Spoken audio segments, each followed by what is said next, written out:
मैं हूं कौशिक। स्वागत है आपके YouTube चैनल रिटेल एडवाइजर पर। आज हम आपको ऐसे एक ब्रेकिंग न्यूज देने वाले हैं जो मार्केट में बहुत बड़ा बदलाव लाने वाला है। ये न्यूज इंश्योरेंस एंड स्टॉक्स दोनों के बारे में ही है। आप पूरा वीडियो को देखना, हम आपको पूरा समझाने की कोशिश करेंगे। पहले आप जब भी स्टॉक्स खरीदते थे तो आपके पास एक स्टॉक सर्टिफिकेट और शेयर सर्टिफिकेट दिया जाता था, लेकिन अभी इस प्रोसेस को डीमैटेरियलाइज्ड कर दिया गया है, यानी आपको कोई भी फिजिकल सर्टिफिकेट नहीं मिलता है। आपको ये स्टॉक्स डीमैट अकाउंट से बाय करना होता है एंड डिपोजिटरीज के पास होल्ड करके रखना है। कौन से है ये डिपोजिटरीज? इंडिया में अभी 2 डिपोजिटरीज है, NSDL, CDSL।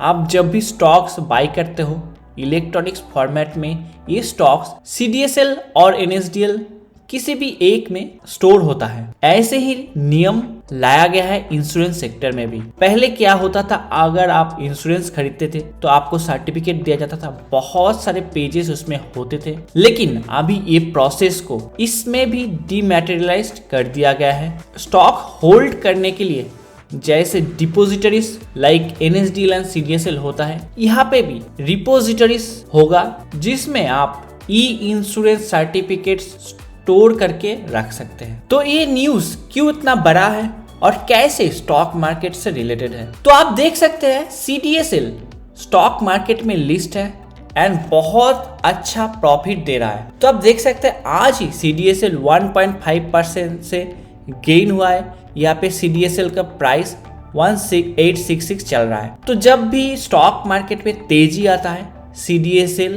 प्रॉफिट दिखाता है, क्योंकि अगर स्टॉक मार्केट में प्रॉफिट आता है तो बहुत सारे लोग बाइंग करते हैं, सेलिंग करते हैं। इसकी वजह से ही स्टॉक मार्केट में उतार चढ़ाव लगा रहता है। तो इसका फायदा किसको मिलता है? CDSL को।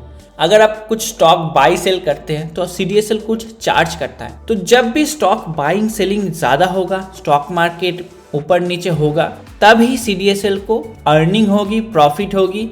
इसी वजह से जब भी स्टॉक मार्केट जितना भी ट्रांजैक्शन होगा उसकी वजह से CDSL को प्रॉफिट होगा। CDSL एक डिपोजिटरीज है तो इसकी वजह से इसका प्रॉफिट होता है। तो इंश्योरेंस सेक्टर में यह है रिपोजिटरीज।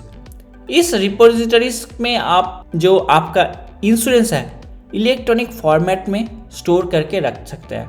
तो कौन से है ये रिपोजिटरीज, अब हम देख लेते हैं। तो यहाँ पे हम देख सकते हैं CAMS to facilitate insurance of all digital insurance policies. तो यहाँ पे हम क्लियरली देख सकते हैं कैम्स एक्सचेंज में फाइल कर चुका है आज ही 2 अप्रैल 2024 में that IRDA insurance regulatory and development authority of India stock market में रेगुलेट करने के लिए जैसे सेबी होता है, इंश्योरेंस रेगुलेट करने के लिए IRDA होता है। तो इसमें कैम्प फाइल करके बताता है कि camps insurance repository services limited which is an IRDA registered insurance repository will be facilitating the insurance of policies in the electronic mode. CAMS REP यानी CAMS repository is a wholly owned subsidiary of CAMS and is the second largest repositories in India. तो 1 अप्रैल से ये effectively चालू हो चुका है। तो इसकी वजह से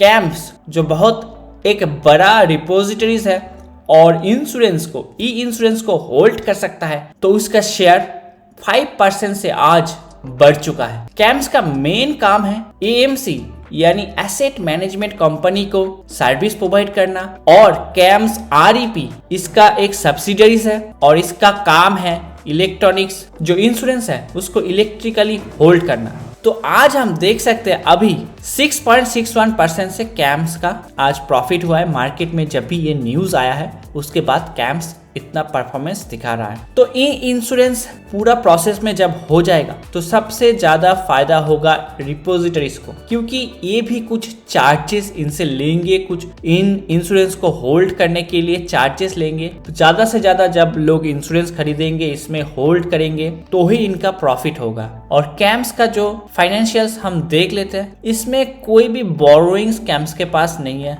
लॉन्ग टर्म भी नहीं है, शॉर्ट टर्म भी नहीं है। लायबिलिटीज कैश एंड जो एसेट्स में है, कैश 182 करोड़ कैश में है। फाइनेंशियली बहुत ही अच्छा है। शेयर होल्डिंग पैटर्न भी हम देख लेते हैं। तो FII के पास 47.69% है, DII के पास 23.08 है और पब्लिक के पास 29.25% है। प्रोमोटर्स के पास आप देख सकते हो 19.87% होल्ड है और ये अनचेंज्ड है। तो ये इन इंश्योरेंस की वजह से जो स्टॉक्स अच्छा परफॉर्म कर सकता है वो है कैम्स, क्योंकि ये स्टॉक मार्केट में लिस्ट है और न्यूज़ आने के बाद ही ये 6.6% से ऊपर गया है और इसका बैलेंस शीट बहुत ही अच्छा है। ये इंश्योरेंस का प्रोसेस पूरा इम्प्लीमेंट होने के बाद कैम्स में तेजी देखने को मिल सकता है। तो ये न्यूज़ था ई इंश्योरेंस को लेके, क्योंकि गवर्नमेंट IRDA ये पॉलिसीज ला चुका है, 1 अप्रैल से ये लागू हो चुका है और मैं और एक वीडियो बना के आपको दिखाऊंगा कैसे आपका जो एग्जिस्टिंग शेयर्स है जो फिजिकल फॉर्म में है कैसे आप वो इंश्योरेंस में कन्वर्ट कर सकते हैं। पूरा डिटेल में मैं उस वीडियो को आपके पास लाऊंगा। अगर अभी तक इस चैनल को आपने सब्सक्राइब नहीं किया है तो सब्सक्राइब करके रखिए। बहुत अच्छे वीडियोस हम आपके पास लाने की कोशिश करते हैं, समझाने की कोशिश करते हैं। कुछ भी क्वेरीज अगर है तो कमेंट पे पूछिएगा, हम उसका ज़रूर रिप्लाई देंगे। तो इस वीडियो में इतना ही, धन्यवाद।